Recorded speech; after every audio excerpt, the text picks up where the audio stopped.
The following is a presentation of the Eagles Sports Network. Hello once again, everybody, and welcome into the Eagles Sports Network. I'm Michael Wottreng, joined by former Carson-Newman baseball player Steve Cishek. Steve, thanks for joining us. It's been a couple years since we talked. I know a lot personally has changed for you, a lot of different organizations, but also your family. You have 2 kids now. What for you has changed the most over the last couple of years? Yeah, definitely the family aspect. You know, when you start having kids, it's kind of, well, it's life-changing first of all, but just kind of revolutionizes how you go about everyday life. Used to having my own time. Now, obviously, we have to watch our kids more, and it's made me, I think, a better person all in all. And especially having 2 little girls. I mean, they got me wrapped around, my finger. So it's been a great experience. For you, what challenges have there been for you with the family aspect as you've been moving around different organizations? Yeah, it's just, whenever you go on the road, going on the road was never easy, leaving, your wife behind. But now when you tie in 2 little girls, it makes it real tough, when you got these 2-week-long road trips, after like a couple days, you're just dying to get back so you can be with the family again. So that's been tough. And then when you get traded, of course, I got to pack up my stuff and go because I'm new team property.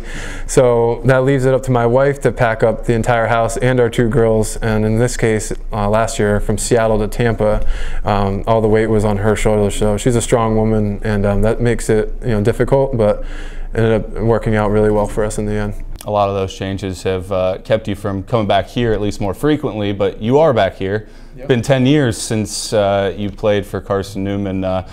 In that time span, getting a chance to come back here, I know the alumni are out there playing some baseball, getting some home run derby. What's it mean to be back here with such a big group? Yeah, it means a lot. We had such a tight-knit group when I was coming up, and just when we're driving to the field, just seeing all the places we used to stop and eat at or hang out at, and just kind of ragging on each other like we used to. It just brings back so many memories. And in fact, Brett Hans said it best. It's like taking a trip down memory lane. It really is.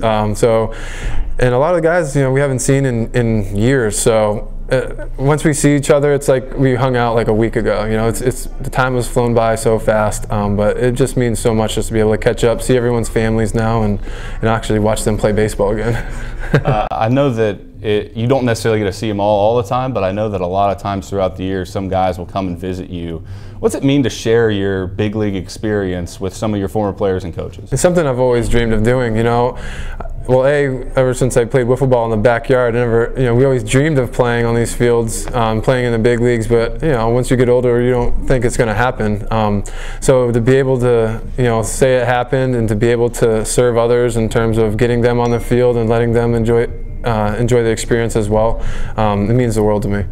You've had an opportunity since leaving here to use the things that you learned here at the big league level. I know with the Mariners you had a faith and family night, and you've kind of used your platform to do that. How have you tried to use your ability at the big league level to impact other people? Yeah, whenever I play the game, I carry Colossians 3:23 in my back pocket. It says, with whatever you do, work at it with all your heart as working for the Lord and not for men. So really, I just try to be a living example of what God asks us to do. He asks us with whatever job you have to do it to the best of your ability, work as hard as you can for His glory and not for man's glories. And my job is to go out and do that, be an example to others. And when people see me pull that card out of the back pocket, they always ask, what's in that card, and it gives me an opportunity to share my faith, and so that's where that platform comes in. When did you start carrying that in your back pocket? Carrying it? I'd say in like 2010 I started carrying it.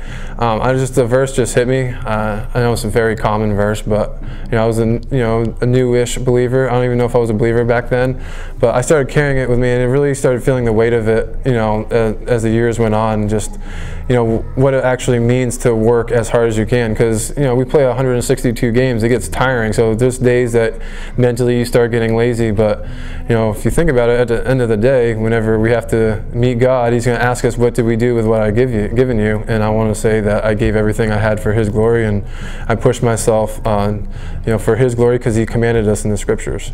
I know that the last time we talked, I think you talked about how some guys that you played with, I think Juan Pierre was a guy that you shared those experiences with. I know Nelson Cruz in Seattle, you shared that with. What's it mean to you to play at that big league level where guys are making millions of dollars but still be able to have the faith aspect? Yeah, no, I mean, it's incredible because there's so many, that's one of the major distractions, you know, when you're trying to live a faithful life, you know, money comes into play, you know, extracurricular activities, whatever it may be. You have so many different temptations come and try to hit you, but you know, as a believer, you know, we strive for holiness, and having other guys striving alongside you makes it that much better. You know, just to have someone go to battle with you and persevere with you and help you grow, it's huge in our faith, in our walk. While you've been traded the last couple of years, this offseason's different. You're a free agent. How are you approaching this offseason? I'm just going at it like I do every year. I didn't get to train as much last year because I was rehabbing the whole time trying to get my hip healthy. So I'm going to this offseason pretty hard. Like, I just want to go in there and get strong like I did in 16, because I think that if I'm able to lift like I did 2 years ago, I'll be able to have a better season next year, because I could feel it at the end of this year. My legs started getting a little tired. I felt good, but I just didn't have that training like I typically did. So right now my goal is just to get strong like I did 2 years ago, and just put myself in a good position to be able to go all 162. I mean, not pitch all 162, but feel good for all those days, yeah. Sure. I know in the big league level now, people are obsessed with the guys that throw 100 miles an hour. Well, you're not that guy. You kind of throw from the sidearm. It's becoming an extinct kind of thing with guys throwing that sidearm angle. What would you say to younger kids as they try to push the tempo to get to 100, that they don't necessarily need to do that to be successful? Yeah, I mean, if you watch big league games, you see guys throwing 100 and it get turned around like it's, you know, 85. Mm-hmm. And that's because, yeah, they throw 100, but they're not locating their pitch, or they don't have a secondary pitch that they can locate for a strike. And so I would tell those guys that, I mean, watch videos of guys that throw 88 to 90. You know, watch how they pitch. They're intelligent, yes, but they also know their stuff well enough to get the next guy out. So all I would say to him is location, location, location. If you can locate a fastball, you can pitch at any level. You locate it with conviction, I'm saying. So you don't have to throw 100 to be successful. Yeah, it's nice and it's appealing to scouts, but at the end of the day, if you can get outs, you'll make your way up the system quick.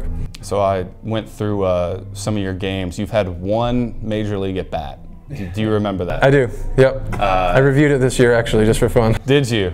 What did you see from that at bat? Well, I saw a sidearm lefty throwing 84, so I was thankful for that. And I was scared to death, and I dropped the bunt down the third base line, and he threw Omar Infante at third. I remember like it was yesterday. Yeah, Giancarlo Stanton was intentionally walked before you, so you kind of got an experience that a lot of pitchers may never get a chance to. One of the great power hitters of all time. Yeah, I didn't even think about that. Yeah, that's great. Yeah, not many people, I guess, can say that one. There's no respect, man. That's exactly what I was thinking. There's no respect for you up there. They're intentionally walking him. The other thing that I was looking at, and I'm curious if you have any idea of this, do you know guys that you've had a lot of success against versus guys that you haven't, just off the top of your head? Yeah, I mean, we always say like who our nemesis is. Mm-hmm. I would say Ian Desmond is probably the guy that hits best off me. Mm-hmm. And I would say Freddie Freeman or Daniel Murphy, I gotta maybe get out the most. Murphy clipped me last time, but yeah. I don't know, do you know? I do, I have those. So the guys that have fared worst against you, Chris Davis, the Oakland A's outfielder, he's 0 for 14. Really? I didn't know I faced him 14 times. Yeah, he's 0 for 14. Danny Espinosa is 0 for 11. You struck him out 7 times. Oh yeah, I forgot about that. I played with him in 2 different teams this year. Wow, yeah. That's crazy. And then the guy that stuck out to me, Jose Altuve, he's 0 for 9 against you. Really? And he's one of the greatest hitters, I think, going right now, and maybe of all time, and he's 0 for 9 against. Wow, I didn't realize that either. Yeah, that's good to know. Yeah, the guy that actually has had the most success outside of Ian Desmond, 8 for 18, Lucas Duda is 4 for 10, but you've walked him 6 times. So he's had a great deal of success against you too. Definitely, I was thankful to play with him in Tampa this year. I told him that first thing I said. I'm like, dude, you own me, man. I'm so glad you're on the same team. That being said, with these guys, I know that you potentially don't look at these numbers, but I know analytics are such a big part of baseball now. How do you use the video, the analytics, and try not to overthink things when you're out there on the mound? Yeah, a lot of people aren't going to like this answer, but I don't use analytics. I use the video though. So I like to watch, after every outing, I'll watch what I did no matter what the previous day. So what I'm looking for is if I felt good, especially just location of pitches, you know, on sequences, just making sure I actually stuck that spot. Because when the heat is on and the guy puts the ball in play, I may think the ball is down and away, but he got the base hit because the ball ended up more middle than I thought. So just remembering what that felt like and making the adjustment the next day is huge for me. In terms of like analytics, I'm a sidearm sinker ball guy. I'm not going to light up the gun. You know, I just know how to get guys out and know how to get certain hitters out. You know, I just go off their weaknesses and my strengths, and that's how simple I keep it. And I think that's something that you can talk to these guys about. When you get opportunities to hang out with some of your former teammates, but also some of the current players, they probably think, oh, you're at the big league level, you have all this information that they don't get here. Right. What do you try to tell them about how they pitch? I think what you said, just keeping it simple. I mean, a lot of guys do benefit from that. So you have to know who you're talking to. Like I had this conversation about pitching coaches nowadays. They have to know how to use like a TrackMan and know spin rates and all that stuff. Like that, all that's great, but you have to know who you're talking to. If you're a guy that throws 88, who cares what your spin rate is? You know what I mean? It doesn't matter. You got to be able to locate your fastball and locate your off speed. But guys that pitch up in the zone need those analytics, and that's someone to talk to you about that. So for me, you know, with the Carson-Newman guys, you can use it for your benefit, but if it's just clouding your mind, like just stick to the basics. You know, and you know, if you need to stick to the basics, shooting the knees, you know, throwing the fastball at the knees and locating your off speed, and that's as basic as it gets. Yeah. Last question for you. We talked a little bit about entering free agency, but now that you're back here and you kind of get a step away from the pressures of Major League Baseball, what are you most looking forward to throughout homecoming, getting the opportunity to spend time with some of the guys that you grew up with? Yeah, that's it right there. It's just looking. I was looking forward to spending time with these guys. You know, just seeing old friends like Langdon Potts got a new home in Chattanooga, so we wanted to fly out and see his home and just hang out with the family. And just all of us have kids now, and we haven't really, you know, for me anyways, I haven't brought my children up here to see the other kids, and so just bringing our families together was the thing I was looking forward to the most. And everything else, like the baseball game, home run derby, the football game, all that stuff is, you know, comes second. And we obviously those are fun, but really just getting the families together was our #1 prerogative. Steve, thanks for the time. Pleasure as always. Yeah, thank you. He's Steve Cishek. I'm Michael Wottreng, and this is the Eagle Sports Network.